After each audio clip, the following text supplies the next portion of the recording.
Thank you, Mr. Chairman, and thank you to all of our witnesses who are here today. I want to take a step back today. We've been talking a lot about some of the emergent issues around xylazine and potential for regulation and scheduling.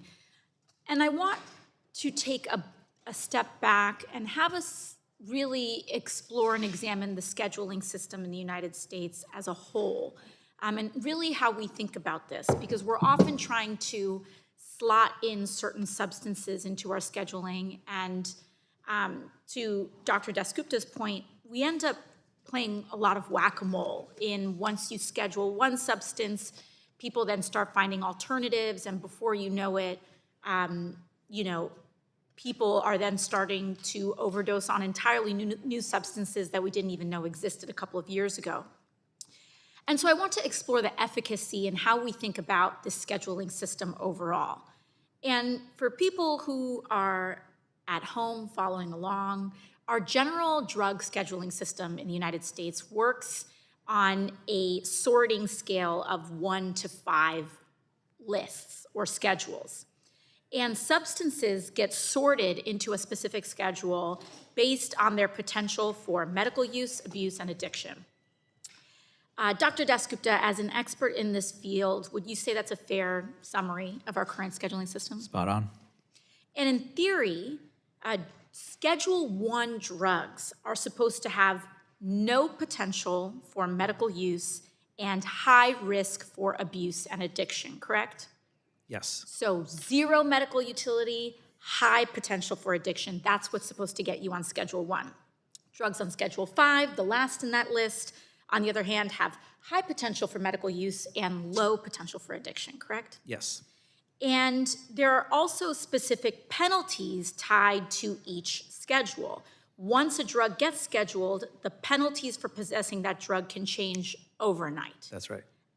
And so when we look back at the point of scheduling, in about 1970 or so, right, Congress created this system to try to deter the use of dangerous drugs by applying criminal penalties to the possession of those drugs. And scheduling was also intended to ensure safety when these drugs are used in clinical or research settings.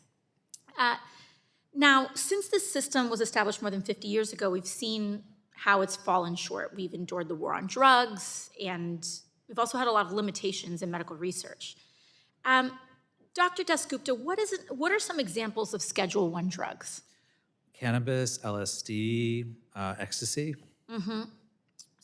And in your knowledge as an expert in this field, is the claim that there is absolutely zero evidence that cannabis, LSD, MDMA have zero potential medical application? I think the medical literature is clear that they do have clinical benefits. So right now, our law says that these drugs have zero medical application, but the science says something else. Is that correct? That's right. And not only that, the wealth of medical research shows that these are potential treatments for treatment-resistant PTSD, traumatic brain injuries, but the schedule classification really prevents researchers from continuing to do work on this, correct? Yep. Can you share some other ways that scheduling is hindering research? So like test strips, for example. So we've talked about nitazines, right? Mm-hmm. And the nitazine ban that China had done in July of last year has shifted the nitazine supply in the United States. The current test strips for nitazines in the US can't even detect the new species of nitazine that's the most common. So to get those kinds of tools out quickly, we need to have things that are not scheduled so the research can move forward for safer tools. And so some of the counters to that point would say, well, people are overdosing on some of these substances, so we still need to schedule them. But has adding criminal penalties successfully reduced overdose deaths? I mean, I think Florida is an interesting example, right? They put xylazine in Schedule 1, and their overdose deaths in 2018, I think it was, and their overdose deaths went up from 3,700 a year to 6,400 a year. So it's not a panacea. So scheduling it, increasing the scheduling is becoming medically prohibitive for treatments, But then also adding the criminal penalties has not only not reduced overdose, but in the state of Florida, it's doubled them. But I think we're all still here on the same purpose, right? We want to make sure that we're protecting people and doing what we can. Are there any methods that you've seen that can help us make progress on this? And I'll yield back.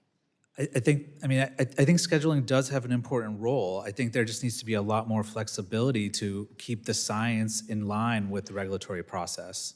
I think that's the bottom line. Thank you. Thank you very much.